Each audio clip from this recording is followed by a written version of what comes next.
अस्सलाम वालेकुम friends.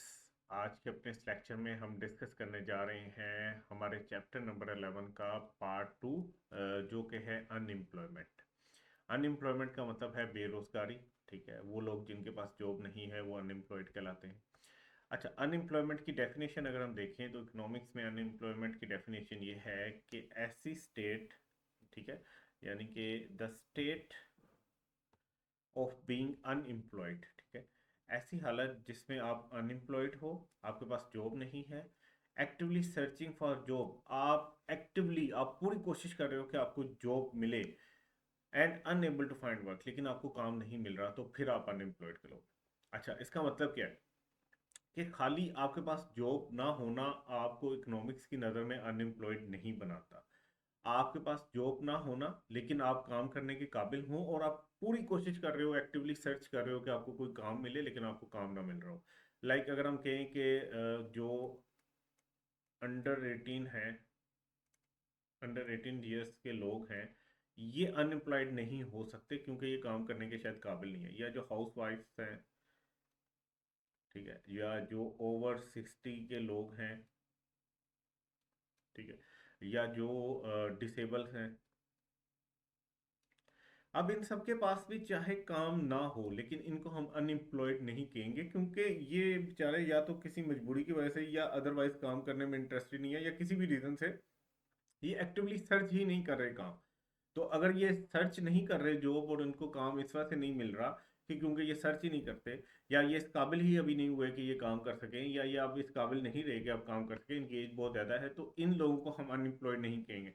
Unemployed तब कोई कहलाएगा जब वो इस हालत में होगा कि वो काम करने के काबिल भी है और वो एक्टिवली सर्च कर रहा है कि उसको कोई काम मिले, लेकिन उसको मिल नहीं रहा, तो वो अनएम्प्लॉयड समझा जाएगा।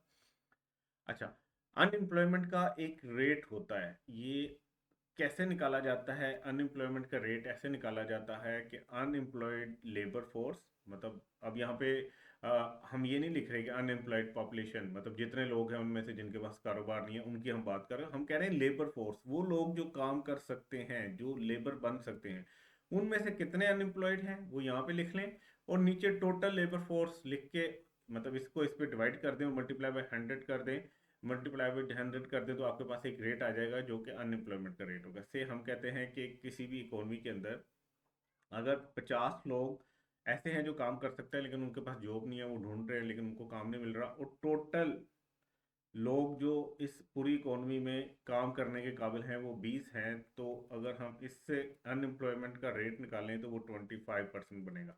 मतलब पूरी इकोनॉमी में 25% लोग वो हैं जिनको काम नहीं मिल रहा, वो कोशिश कर रहे हैं लेकिन काम नहीं मिल रहा, तो वो अनएम्प्लॉयमेंट रेट कहलाता है 25%। अच्छा, अब हम बात कर लेते हैं टाइप्स ऑफ अनएम्प्लॉयमेंट। अच्छा, दो तरह की टाइप्स होती हैं, मतलब टाइप्स तो काफ़ी ज़्यादा हैं लेकिन दो कैटेगरीज मेन हैं जिनकी फर्दर टाइप्स हैं। एक होती है लॉन्ग रन अनएम्प्लॉयमेंट, ठीक है, और एक होती है शॉर्ट रन अनएम्प्लॉयमेंट, ठीक है। अभी हम इनको समझेंगे कि ये क्या क्या होते हैं। पहले हम बात कर लेते हैं लॉन्ग रन अनएम्प्लॉयमेंट की। Unemployment which arises for a long period, जो एक लंबे अरसे के लिए बेरोजगार बनाती है, ऐसी अनएम्प्लॉयमेंट को हम कहते हैं लॉन्ग रन अनएम्प्लॉयमेंट। और ये देखा जाए तो नेचर में ये परमानेंट किस्म की लगती है, मतलब इसमें लगता है कि लोगों को अब पक्का पक्का काम मिलना बंद हो गया, अब उनको काम नहीं मिलेगा। तो लॉन्ग रन अनएम्प्लॉयमेंट क्या है? ऐसी अनएम्प्लॉयमेंट जो एक लंबे पीरियड के लिए होती है और परमानेंट इन नेचर होती है। अच्छा, अब इसकी कुछ टाइप्स है फर्दर, मतलब हमने कहा दो मेन टाइप्स हैं। अब लॉन्ग रन अनएम्प्लॉयमेंट की फर्दर टाइप्स हैं, जिसमें से पहली टाइप है डिमांड डेफिसेंट डेफिसेंट या साइक्लिक अनएम्प्लॉयमेंट, ठीक है। ये क्या होती है? ये होती है when an economy is in recession, जब एक इकोनॉमी रिसेशन में होती है और a period of low growth या लो ग्रोथ के पीरियड में होती है, एग्रीगेट डिमांड में be deficient to meet the potential output in an economy, ठीक है। से कि हम कहें कि ये शॉर्ट रन एग्रीगेट सप्लाई कर रहा है, ये लॉन्ग रन एग्रीगेट सप्लाई कर रहा है, और ये हमारी एग्रीगेट डिमांड है। ये हमारा फुल एम्प्लॉयमेंट का लेवल है, मतलब हम चाहते हैं कि हमारी सारे लोग अगर एम्प्लॉयड हों तो यहाँ पे हमारी इकोनॉमी की ग्रोथ आ जाएगी। लेकिन हम अगर एग्रीगेट डिमांड हमारी इस साइड पे जाए तो इसका मतलब यह है कि लो ग्रोथ हो रही है, वहाँ पे रिसेशन चल रहा है, आपकी इकोनॉमी में ग्रोथ बहुत ही कम है और आप डिक्लाइन में जा रहे हो, इस सूरत में आपके बहुत से लोग जो हैं वो बेरोजगार होंगे। देखें फुल एम्प्लॉयमेंट से आप कितना दूर हैं, ठीक है। यहाँ तक सारे आपका स्टाफ इस पॉइंट पे फुल एम्प्लॉयमेंट से लेके यहाँ तक जहाँ पे आप आज खड़े हो, यहाँ तक आपका इतना जो है वो लेबर फोर्स जो है वो अनएम्प्लॉयड होगी, ठीक है। तो जब ओवरऑल इकोनॉमी रिसेशन में होती है तो उस टाइम क्या होता है, लोग बेरोजगार होते हैं। Firms therefore cut back production and reduce the amount of labour, ठीक है। इसकी एक प्राइम एग्जांपल हम देखते हैं कि जैसे कोविड में हुआ था ना, ठीक है।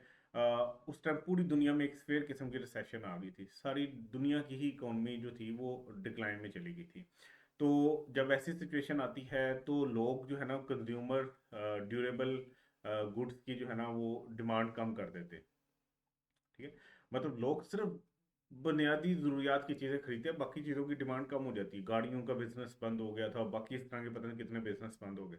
अब इस सिचुएशन में जब एक चीज़ की डिमांड ही नहीं है तो उसको बनाने वाले प्रोड्यूसर जो हैं वो किस लिए लोगों को हायर करेंगे।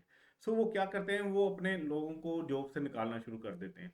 तो ऐसी जब सिचुएशन आती है, जब एक इकोनॉमी रिसेशन में होती है तो बहुत से लोग बेरोजगार होते हैं। ऐसी अनएम्प्लॉयमेंट को हम कहते हैं डिमांड डेफिसिट। इस वजह से अनएम्प्लॉयमेंट आई है क्योंकि पूरी इकोनॉमी में डिमांड ही नहीं थी। या साइक्लिक अनएम्प्लॉयमेंट के एक ऐसा साइकिल चल रहा है, जब आप रिसेशन में हो तो इस वजह से लोग बेरोजगार हैं, ठीक है। अब ये हमारे पास जो एक दूसरी तरह की सप्लाई कर्व होती थी जिसमें हम शॉर्ट रन और लॉन्ग रन दोनों को मिला के लिखते थे, उसमें भी इसको देखा जा सकता है कैसे कि ये हमारी कर्व है, ठीक है, सप्लाई कर्व है और ये इस तरह जा रही है और यहाँ पे हमारा फुल एम्प्लॉयमेंट का लेवल है। मतलब हम चाहते हैं कि हमारे सारे लोग अगर जॉब कर रहे हो ना तो ये हमारी क्या होगी, वो नेशनल इनकम होगी। अच्छा, अगर आपकी एग्रीगेट डिमांड कहीं इधर फिर रही है तो इसका मतलब यह है कि इतना गैप है। अब आपकी नेशनल इनकम कितनी इतनी है, तो इन दोनों के दरमियान में जो गैप है ना, मतलब इतने लोग अनएम्प्लॉयड बैठे हुए हैं, आपकी डिमांड इतनी कम है, ठीक है। आपकी एग्रीगेट डिमांड कहीं यहाँ पे है, आपकी कहाँ होनी चाहिए थी, यहाँ पे होनी चाहिए थी फुल एम्प्लॉयमेंट के लिए। यहाँ पे होती तो आपके सारे लोगों के पास रोजगार होता। तो ये जो गैप है ना, ये अनएम्प्लॉयमेंट का गैप आपको नजर आ रहा है। और ये कौन सी अनएम्प्लॉयमेंट का गैप है, ये है डिमांड डेफिसिट या साइक्लिक अनएम्प्लॉयमेंट, और ये लॉन्ग रन अनएम्प्लॉयमेंट की एक किस्म है। फिर हमारे पास लॉन्ग रन अनएम्प्लॉयमेंट की एक और किस्म है जिसको हम कहते हैं स्ट्रक्चरल अनएम्प्लॉयमेंट, ठीक है। इसमें कुछ पॉइंट्स होते हैं, लाइक स्ट्रक्चरल अनएम्प्लॉयमेंट तब होगी जब इनएफिशिएंसीज आ जाएंगी लेबर मार्केट के अंदर। फॉर एग्जांपल हम कहते हैं कि एकदम से ना जो बटनों वाले मोबाइल थे वो बंद हो गए और स्मार्टफोन्स आ गए मार्केट के अंदर। अब जब ये मोबाइल नए वाले आए तो जो पुराने मोबाइल बन रहे थे उनके ऊपर जितना लेबर यूज हो रहा था, वो वाला लेबर अब इनएफिशिएंट हो गया इस नए काम के लिए, ठीक है। तो वो बहुत से लोग अपनी जॉब से अब हाथ धो बैठेंगे। ये क्या होगी, एक स्ट्रक्चर में चेंज आई है जिसकी वजह से अनएम्प्लॉयमेंट हुई, ठीक है। या समटाइम ऐसा भी होता है, this often occur that misalignment of skill set आ जाता है सर्टन जियोग्राफिकल लोकेशन के अंदर। जैसे पाकिस्तान में ना जब नया नया कंप्यूटर आया तो उससे पहले टाइपराइटर के ऊपर लोग जो है ना वो लिखा करते थे, ठीक है। जो बुजुर्ग थे वो अकाउंटिंग किस तरह करते थे, वो मैनुअल रजिस्टर से ऊपर अकाउंटिंग करते थे। जब फिर कंप्यूटर आया तो अब एक नया स्किल सेट चाहिए था पाकिस्तान के लोगों को।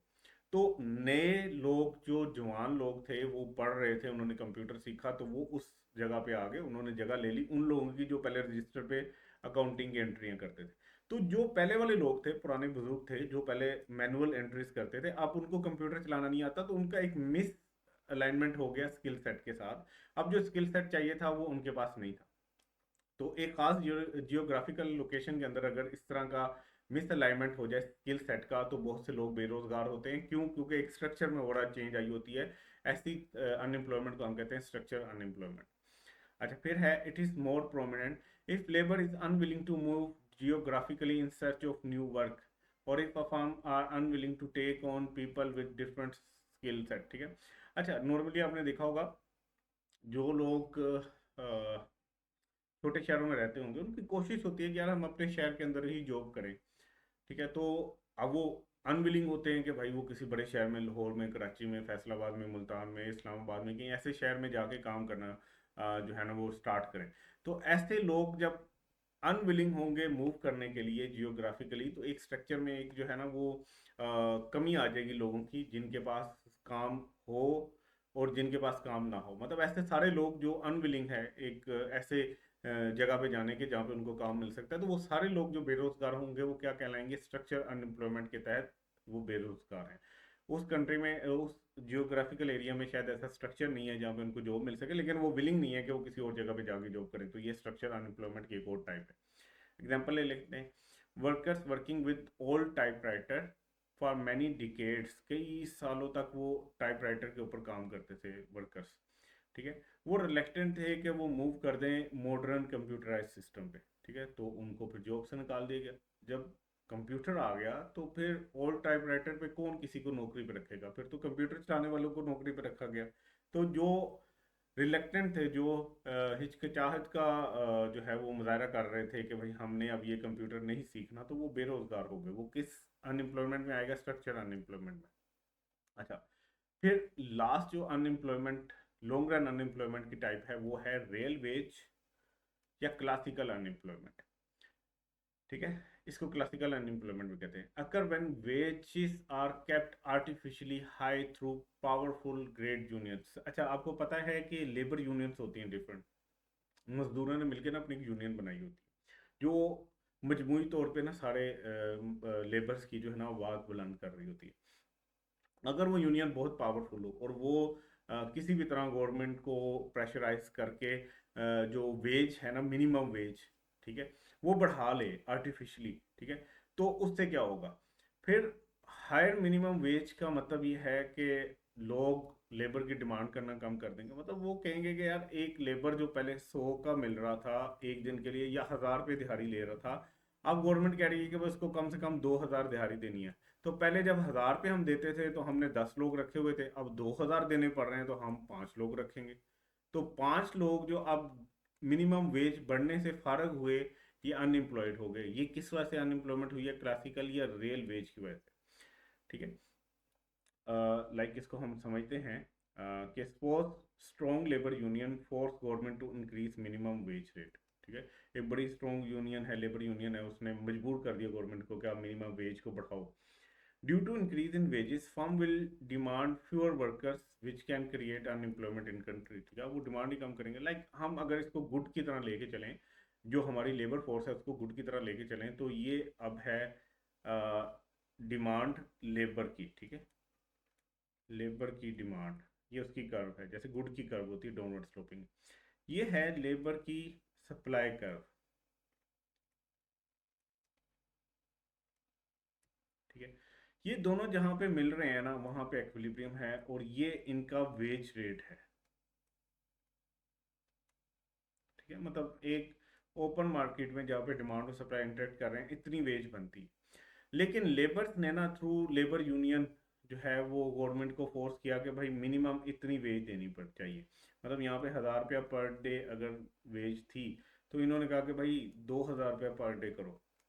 अब जब ये फिक्स कर दी ना, ये वाली प्राइस, जैसे हमने मिनिमम प्राइस का कॉन्सेप्ट उधर भी पढ़ा था, माइक्रो में भी। अब इस प्राइस के ऊपर आप देखो कि डिमांड कितनी है, डिमांड रहेगी इतनी, ठीक है। लेबर की डिमांड अब इतनी हो गया, लोग कहते हैं कि हम लेबर को क्यों रखें, वो तो महंगे बड़े हो गए, उनको तो काम कराने के लिए बड़ा पैसा देना पड़ता है, तो डिमांड कम होगी। जब पहले एक्विलिब्रियम था तो इतनी लेबर थी, ठीक है, जिनकी डिमांड और सप्लाई मैच हो रही थी। अब डिमांड कम हो गई, मतलब एक्विलिब्रियम से इस साइड पे डिमांड कम होगी, लोगों ने कहा हमने हमें लेबर नहीं चाहिए। लेकिन जब लेबर ने देखा, आम पब्लिक ने देखा कि भाई पैसा अच्छा खासा मिल रहा है, 1000 से 2000 हो गया, तो सप्लाई बढ़ गई। अब इस मिनिमम प्राइस पे देखो लेबर की सप्लाई कितनी है, वो यहाँ पे चली गई है। तो इनके दरमियान में एक गैप आया है। ये जो गैप है, ये अनएम्प्लॉयड लेबर फोर्स नजर आ रही है आपको, ठीक है। तो ये है हमारा। अब हम इंशाल्लाह नेक्स्ट लेक्चर के अंदर जो है ना वो शॉर्ट रन अनएम्प्लॉयमेंट को डिस्कस करेंगे। अपना ख्याल रखिएगा, इंशाल्लाह नेक्स्ट वीडियो में मिलेंगे। अल्लाह हाफिज़।